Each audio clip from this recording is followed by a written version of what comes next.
하나님께서 우리에게 주신 말씀은 요한복음 1장 6절에서 8절, 19절에서 28절까지 말씀입니다.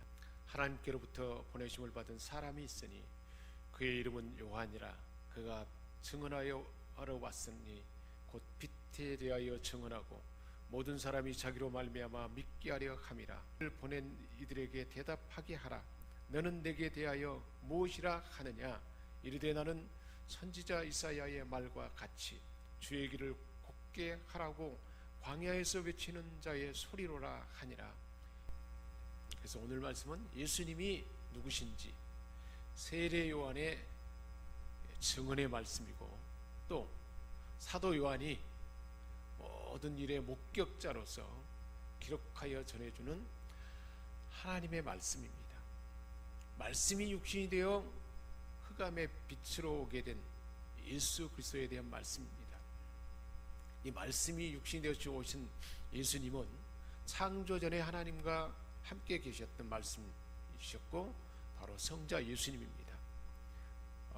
그래서 그 예수님은 하나님과 함께 과거나 지금이나 그리고 영원토록 하나님과 대면에서 함께 계십니다.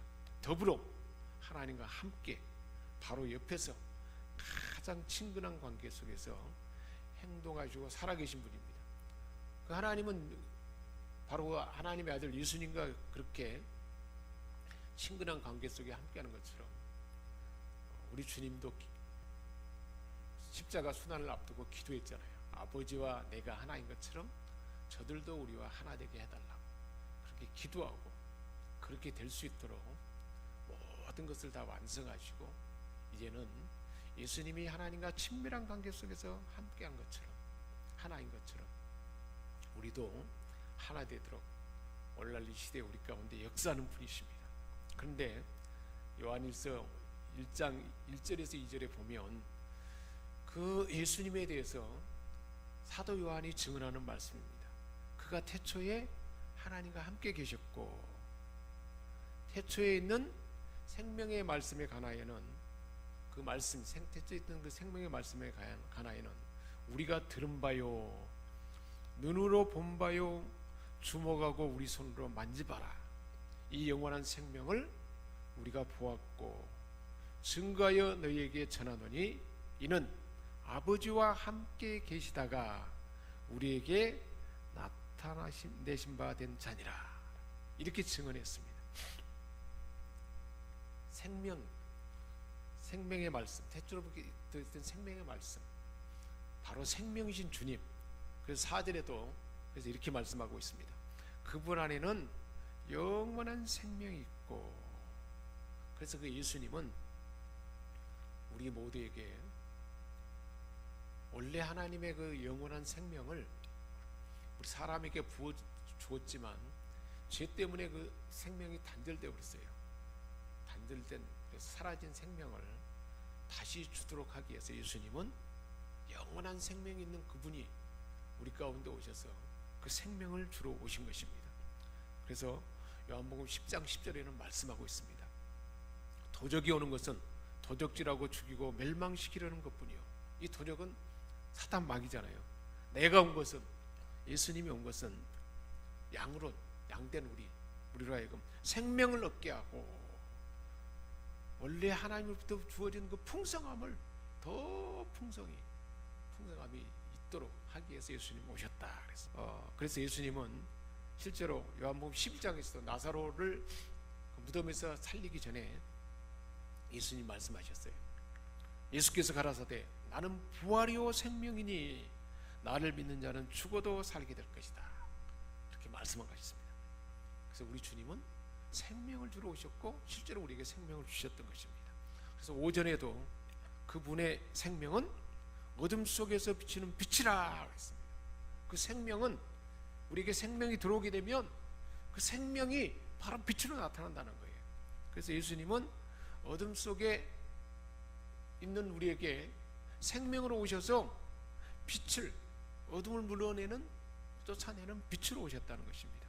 아담의 범죄로 죄로 말미암아 모든 세상은 어둠 가운데 있겠습니다. 캄캄해요. 흑암 가운데 있는 백성에게 빛으로 오셨다. 그렇게 이사야 선자의 말씀에서도 우리에게 들려주고 있잖아요. 실제로 뭐가 같냐면 어둠은 뭐냐? 단적으로 보면 거라사 광인에게 군대 귀신이 들어있잖아요. 귀신이 꽉 차 있는, 귀신의 지배를 받는 삶이 어둠입니다. 또 어둠은 뭐냐? 볼 수 없는 거예요. 소경이 나면서부터 볼 수 없었잖아요. 육의 눈으로 볼 수가 없었대요. 그런 것처럼 모든 사람은 캄캄한 빛에 있게 되는데 하나님의 아들 예수 그리스도를 영접하고 생명이 우리 안에 들어와가지고 그 빛이 우리 안에 있어서 생명이 눈을 뜨기 전에는 영적 세계를 볼 수 없어요. 캄캄한 어둠 가운데 있는 것입니다. 그런 우리에게 눈을 뜨도록 하기 위해서, 육의 눈이 아니라 영의 눈이 뜨도록 하기 위해서 우리 주님은 오셨다는 것입니다. 그래서 남의 눈부터 소경된 자가 예수님 만지니까 눈이 뜨였잖아요.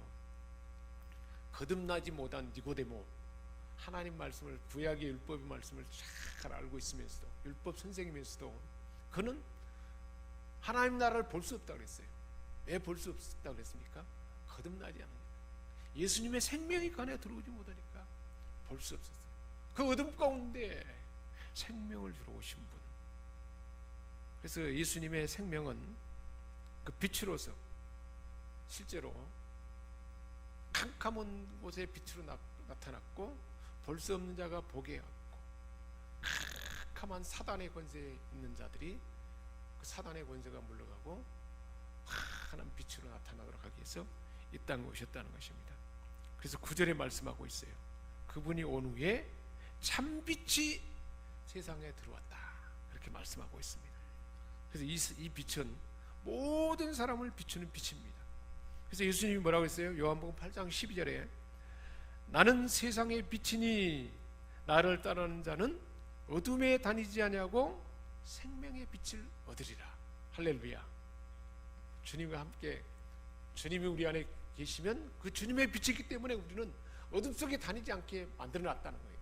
그래서 생명의 빛이 딱 그 안에 들어온 사람은, 그리고 그 사실을 알고 그 은혜 안에 사는 사람은요, 어둠에 속할 수가 없어요. 이런 사람들이, 세상 사람들이 막 즐기는 죄악의 장소에 갈 수가 없어요. 왜 그럴까요? 어둠에 거하지 않게 했다고 했습니다. 어둠에 다니지 않도록 주님이 그렇게 했다고 했어요. 생명의 빛이기 때문에, 세상의 빛이기 때문에 주를 따르는 자는 어둠에 다니지 않고 생명의 빛을 얻으리라고 했습니다. 요한복음 12장 46절에서 그렇게 말씀했어요. 나는 빛으로 세상에 왔나니 무릇 나를 믿는 자로 어둠에 거하지 않게 하려 함이로다. 어둠에 거하지 않도록 빛으로 오셨다는 것입니다. 예수님은 참 빛이십니다. 그래서 빛이 역할이 이렇게 사단의 권세가 다 어둠 가운데 있는 것이 떠나가게 하고, 영적으로 볼 수 없는 눈을 뜨게 하고, 그리고 또 그 안에 그 어둠이 있는 곳으로 다니지 않도록 하는 그런 역할도 있지만, 그 빛은 어둠을 꿰뚫고 없애버려요. 예수님은 모든 어둠이 있는 것을 꿰뚫어서 다 없애리게 했다는 거예요. 우리가 집에 들어가가지고 캄캄한 밤에 전기불 스위치를 켜면 어떻게 되는가요? 어둠은 쫙 물러가고 꿰뚫어서 없애버리고 빛으로 환하게 하나색이 되잖아요. 예수님이 오신 후에 그렇게 됐다는 거예요. 내 마음에 모시면 내 마음이 그리 되고, 우리 가정이 그리고, 우리의 일터가 그리고, 우리의 모든 삶의 영역이 바로 어둠을 꿰뚫어서 다 없애버리도록 그 일을 하기 위해서 주님은 오셨다는 것입니다. 빛은 밝혀줍니다. 어떻게 밝혀주냐? 사람의 비전과 지식을 정진시켜줘요. 밝혀가지고. 그래서 하나님이 우리에게 품게 하는 비전을 품게 합니다. 그래서 우리에게 원대한 목표를 갖게 하고, 이 시대에 하나님이 나게 주신 그 비전을 품도록 하는 역할을 빛이 한다는 거예요. 또 빛은 앞에 갈 길을 지시해 주잖아요.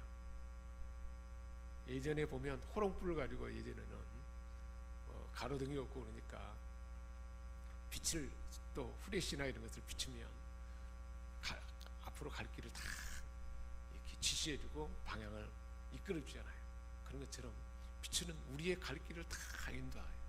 또 빛은 어둠을 드러내고 다 없애주게 합니다. 혼돈을 극복하게 해요. 또 빛은 보호해 줍니다. 걸음을 잘못 디디거나 실수가에 쓰러지서 스스로 해를 자초하지 않도록 그렇게 보호해 주는 역할을 합니다. 그게 바로 예수님이 그런 역할을 다 하신 것입니다. 이런 예수님, 생명을 주러 오셨고 생명이 있는 그 생명 안에 있는 그 빛을 비추게 하셔서 빛으로 이런 역할을 하게 하신 예수 그리스도를 증언하는 사람이 있는데, 오늘 말씀해 보니까 이 하나님께서 하신 놀라운 사실을 알리기 위해서 보낸 사람이 있었는데, 그가 누구라고 말하는가요? 6절에 보니까 하나님께서는 세례 요한을 증인으로 보내서 예수 그리스도가 참 빛이라는 사실, 생명을 주러 오신 그분이라는 사실을 증거하게 했어요. 그 당시 하나님의 아들이 직접 이 땅에 왔잖아요. 그런데 하나님의 아들을, 성자 하나님을 알아보지를 못해요. 지금까지 성자 하나님이 직접 와가지고 사람들 눈에 볼 수 있도록 그렇게 나타난 적이 없잖아요. 그렇기 때문에 그것을 좀 제대로 알리기 위해서 하나님은 계획한 거예요. 그래서 예수님보다 6개월 먼저 태어나게 했잖아요. 예수님의 친족 엘리사벳에게 경건한 가정에 태어나게 해서 다 예수님의 오실 길을 사람으로서 독특한 삶의 모습으로서 마치 그 세례 요한이 그들이 기다리는 그 메시아, 그들이 기다리던 어떤 선자와 같은 그런 모습으로만 나타나서 사람들에게 먼저 보였어요. 그래서 예수님을 하나님이 직접 나타나는 것을 바로 알도록 할 때 사람들이 알지 못할 거 아니에요. 하나님은 어떻게 하나님의 아들을 사람들에게 제대로 알릴까? 그 방편이 바로 세례 요한이었습니다. 그래서 8절에 보니까 세례 요한 그는 빛이 아니었고 다만 이 빛에 대하여 증언하러 왔을 따름이다 라고 그렇게 말하고 있어요. 이건 누가 기록한 건가요? 사도 요한이 그렇게 증언한 것입니다. 7절에 그가 곧 빛에 대하여 증언하고 모든 사람이 자기로 말미암아 믿게 하려 함이라 그랬습니다. 빛에 대해서 증언하고 세례 요한의 사명은 바로 한 가지였습니다. 빛을 직접 아는 만큼 증언하고 모든 사람에게 믿도록 증거하고 그래서 믿도록 하는 역할을 하기 위해서 세례 요한을 보냈다는 거예요. 그래서 요한복음 3장 16절에도 말씀하고 있잖아요. 하나님이 세상을 이처럼 사랑하사 독생자를 주셨는데 이는 저를 믿는 자마다 영생을 얻게 하도록 그렇게 하기 위해서 아들을 보냈는데 믿도록 하게 하는 사람이 필요하잖아요. 그 중에 한 사람이 바로 세례 요한이라는 거예요. 요한복음 5장 24절에 말씀하고 있습니다. 내가 진실로 진실로 너에게 말하는데 내 말을 듣고 또 나 보내신 이를 믿는 자는, 나 보내신 예수를 믿는 자는 영생을 얻었고, 이 영생을 얻기 위해서 예수를 보냈는데 그것을 증언한 자로 하여금 증언하게 하고 믿게 하도록 하나님은 계획했는데, 그래서 당시 그 상황 가운데 요한이 어떻게 증언하는지를 오늘 말씀 우리에게 들려주고 있습니다. 당시 많은 사람들이 로마의 압제 가운데 있어서 이제 메시아가 오게 올 때가 됐다고 메시아를 많이 기다렸어요. 하나님의 아들을 기다린 거죠. 그래서 이스라엘 나라를 해방하고 로마의 압제에서 해방시키고 또 하나님이 예비하신 그 메시아가 오면 이루어질 아주 대단한 기대를 품게 했습니다. 그런데 당시 요한의 모습과 삶의 내용이 범상치 않았어요. 메뚜기와 석청 꿀을 먹고 야인같이 살면서 아주 단순하면서 사람들에게 위험이 있는 그러한 아주 선제와 같은 모습으로 세례 요한이 그 모습을 드러냈던 것입니다. 구약 성경에 나오는 엘리야의 모습과 같았어요. 예언자의 모습과 같았어요. 모세가 말한 나와 같은 예언자, 곧 그리스도를 보낸다 했는데 그런 모습이 세례 요한에 보였기 때문에 19절에 유대인의 지도자들이 예루살렘에서 제사장과 레위인들에게 요한을 보냈습니다. 그러면서 요한에게 물었어요. 그리스도가 아닌지 물었습니다. 20절에 그래서 요한은 나는 그리스도가 아니다 라고 대답했습니다. 그러면 당신은 누구냐? 엘리야냐? 라고 했더니 역시 나는 엘리야도 아니다 그랬습니다. 다시 그들이 물었습니다. 그러면 우리가 기다리는 예언자로군요. 요한은 아니라 그랬습니다. 그러면 당신은 누구요? 누구라고 생각하고 있어? 라고 다그쳐 물으니까 요한이 대답했습니다. 23절에 선지자 이사야가 예언한 것 같이 하나님의 갈 길을 큰 길을 닦아놓는, 그리고 광야에서 외치는 소리다 라고, 이사야가 말한 것 같이 주의 길을 곧게 하라고 광야에서 외치는 자의 소리라, 그렇게 말했습니다. 세례 요한은 예수님을 증언하러 왔는데 예수님이 누군가를 알도록 하기 위해서 광야에서 하나님이 주신 사명을 그대로, 하나님 주신 그대로만 전하는 소리다 라고 그렇게 대답을 했던 것입니다. 그 세례 요한은 자기 생각으로 예수님을 증언한 사람이 아니었어요. 하나님이 말씀하시면 그대로를 증언하고자 광야에서 외치는 소리라고 했습니다. 그래서 24절에 바리새인들이 또 물었어요. 만일 그리스도도 아니고 엘리야도 아니고 그 선지자도 아니면 어찌하여 너 세례를 베푸냐? 그랬대 요한은 나는 단지 물로만 세례를 주고 있어. 그러나 이 중에 당신들이 알지 못하는 한 분이 계시오.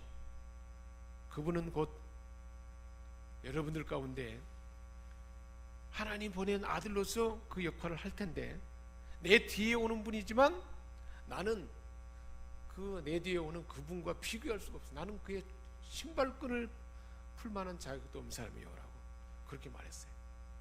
이 사실을 말한 때가 언제 어디냐? 28절에 요단강 건너편에 베다니 마을에서 있었던 일이다 라고 사도 요한이 이렇게 기록해 놓고 있어요. 자, 그러면 세례 요한이 증언한 말씀이 30절에서 34절까지 나와 있어요.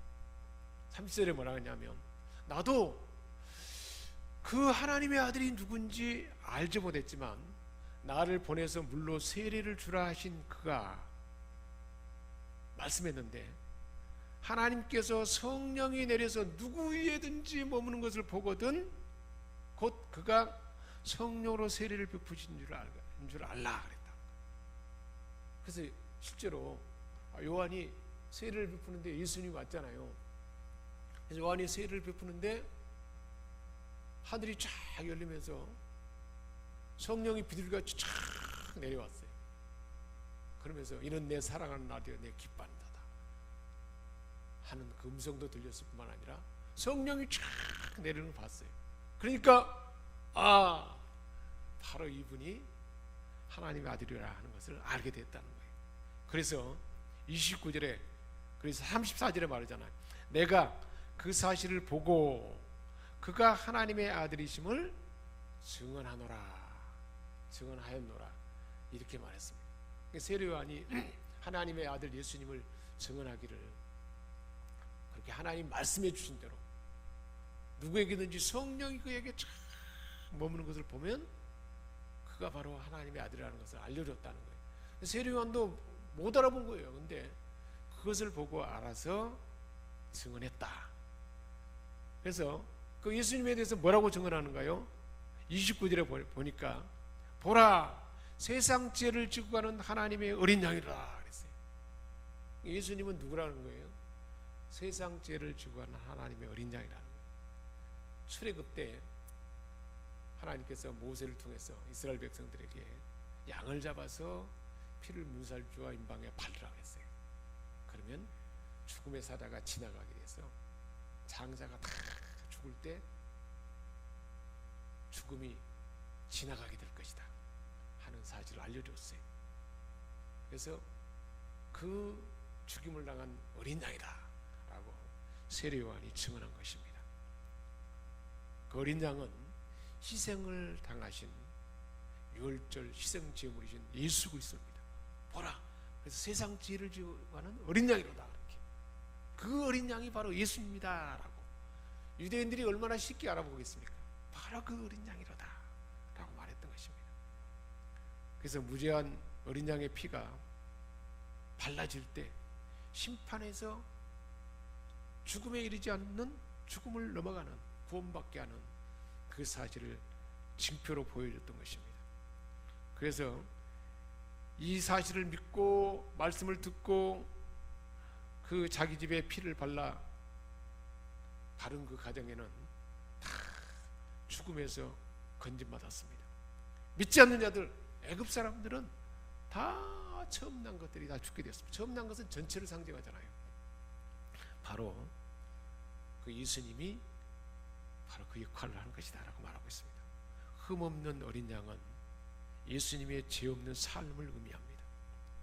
문설주에 뿌린 피는 우리 믿음의 사람들을 위해서 흘린 예수님의 피입니다. 죄 없는 어린 양의 생명의 피가 처음 난 생명, 그래서 모든 생명을 대속해서 죽었다는 표징이었습니다. 어린 양은 바로 우리를 위해서 희생당하신 유월절 희생 제물이신 예수 그리스도입니다.